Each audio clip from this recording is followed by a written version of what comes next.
All right, after another week of work, it is time to enjoy a workout for the weekend. Guys, we are back with another 8 movements to get our body nice and warmed up and a little bit of a sweat on so that we can make the most of our weekend and justify maybe those Sunday mimosas. So today we are going to be doing a nice lower body focused workout, right? Because you can never skip leg day. We're going to get started with our first movement, which is going to be lateral or side to side hops. We have 20 of these, that's 2, 0. And all we're going to be doing is starting at one side and jumping with both feet, hopping to the other, right? Nice and simple. Up and over. If you have access to a stick or something that you can put down as a divider, definitely utilize that broomstick, Swiffer stick, anything will work. All right. Since we have 20, I'm going to break it up to show you a few variations so that you can make the most of the workout. All right, we're going to land on each side 10 times. When we're doing these and we're landing, we want to make sure that we land with soft knees. We don't want to lock them out, and we want to make sure that it's a light landing. We don't want to kind of slam our feet down so that we don't have a hard impact. If you have hard surfaces, maybe try putting a yoga mat underneath you to make this landing a little bit softer. Okay, nice and easy, hopping it over. 1, 2, 3, 4, 5, 6, 7, 8, 9, 10. Now, if you have issues with your knees or your ankles and you're just not comfortable with that yet, that's okay. We can do a step over laterally instead, right? So just step 1, 2, 3, 4, 5. Now, if you want to make it harder and you have access or you own a weight vest or something like that, you can definitely toss that bad boy on and use that while you're doing your jumps. Weight vest, super easy. You can get them up on Amazon. This will make your jumps a little bit harder with a little bit added weight. 1, 2, 3, 4, 5. Boom. And there you have it, the lateral side to side hops. The next movement we're going to be rolling on into is our air squats. Right? This is where we're just going to be squatting down and standing back up. Remember, when we do our squats, we want to keep our chest nice and high, our shoulders rolled back and down, and as we're squatting down, we want our butt to go back and our chest to stay up and our eyes to stay forward, right? This will keep our knees behind our fancy toes and our weight in our heels. Okay. We have 20 of these, 2, 0. So again, I will show some variations. So depending on what works for you.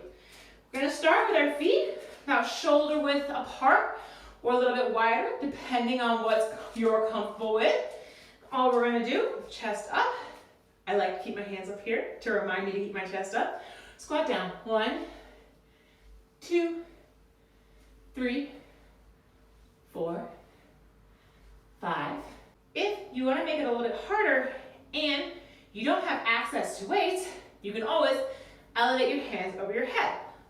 1, 2, 3, 4, 5.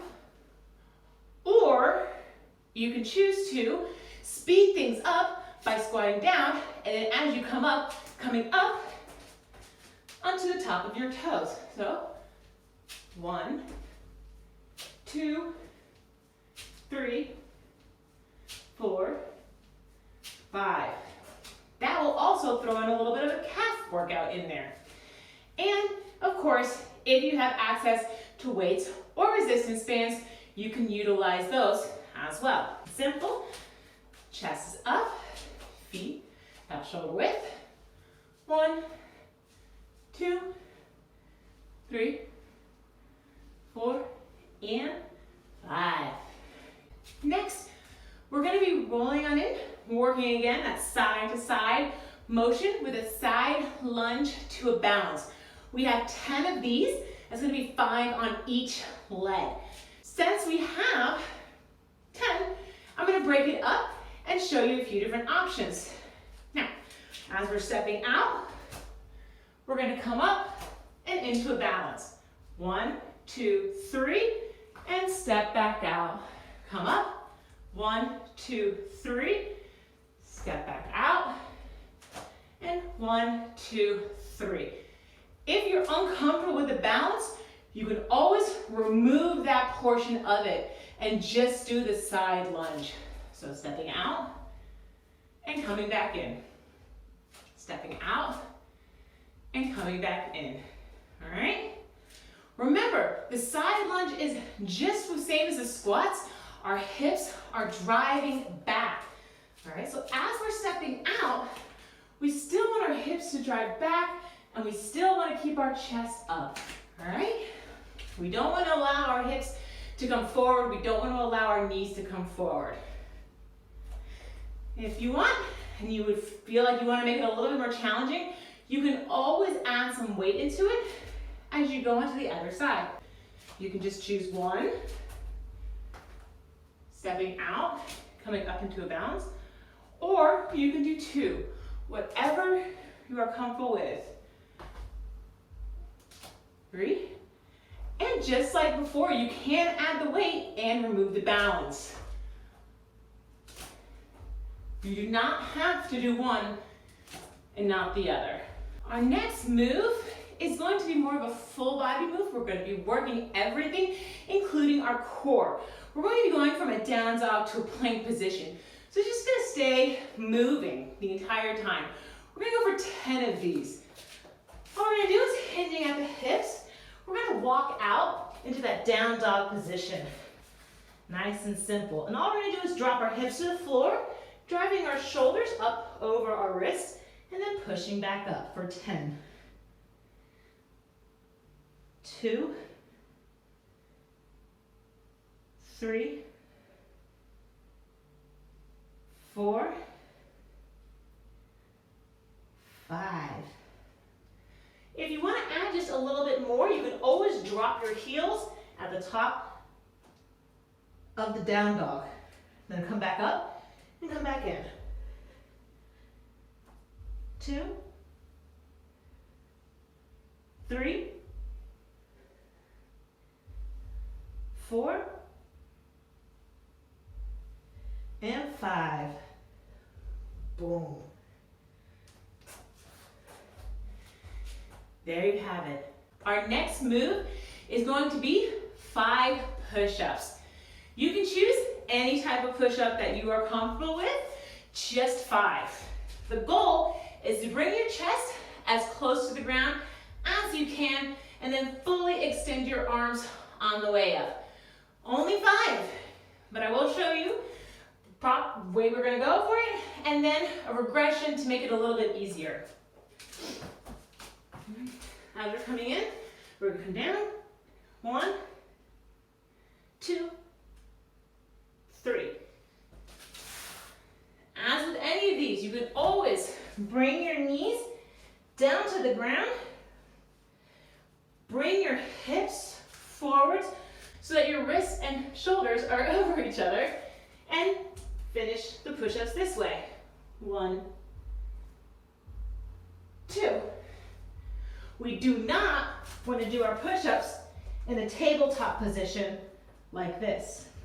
This is not going to give us any kind of a benefit for a workout. If our hips are even with our shoulders when we're up, this is not correct.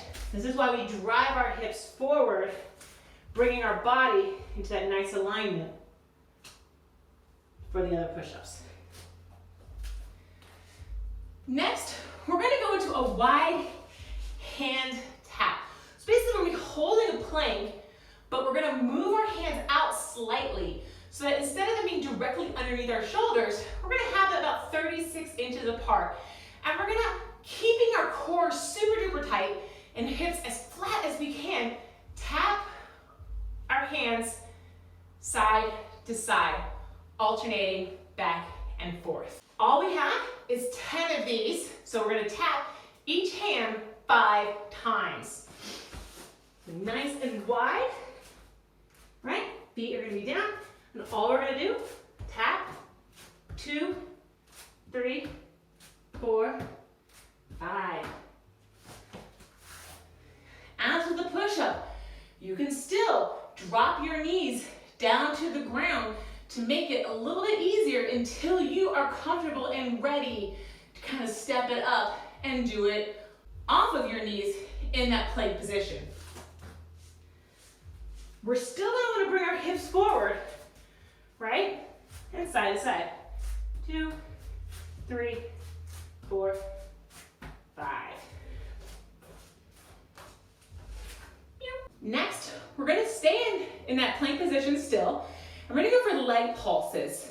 So we're just going to hold the plank nice and high. We're going to pulse one leg up and down. We're just going to bring it off the ground and pulse it, little teeny pulses. We're not making big movements.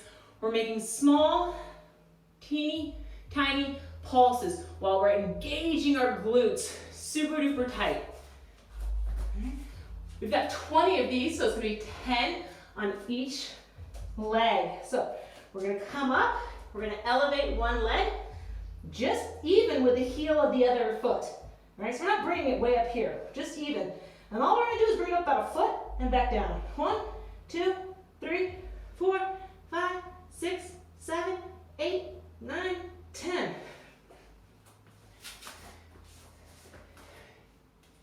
If you're looking to make this movement harder and you have a yoga or stability ball, you can always do that same movement off of one of those.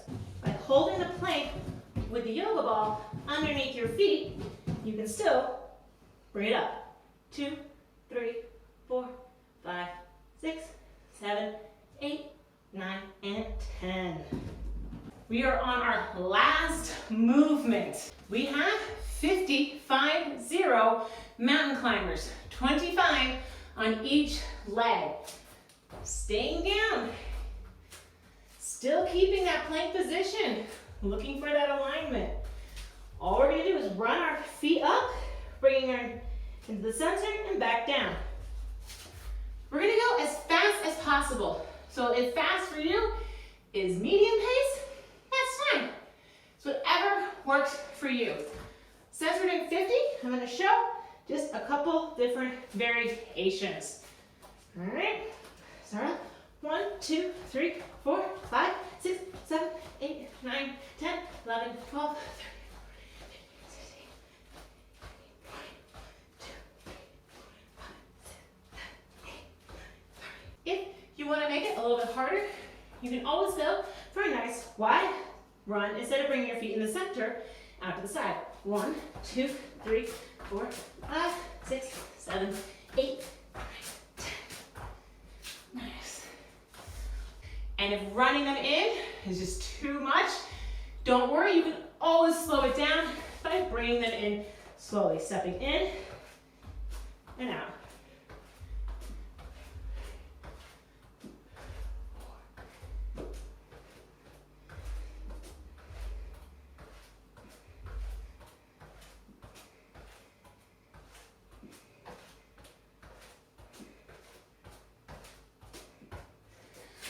Boom.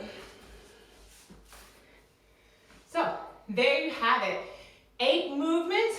We're targeting our legs today, but obviously because we're holding the plank, for a few of them we're going to be getting that shoulder, core, and basically our full body kind of hit as well. That's why I love the plank. Anywho, give them a try. Go for 3 rounds, but if you want to try just 1, that is a perfect place to start. Or if you want to try 6 rounds, do that.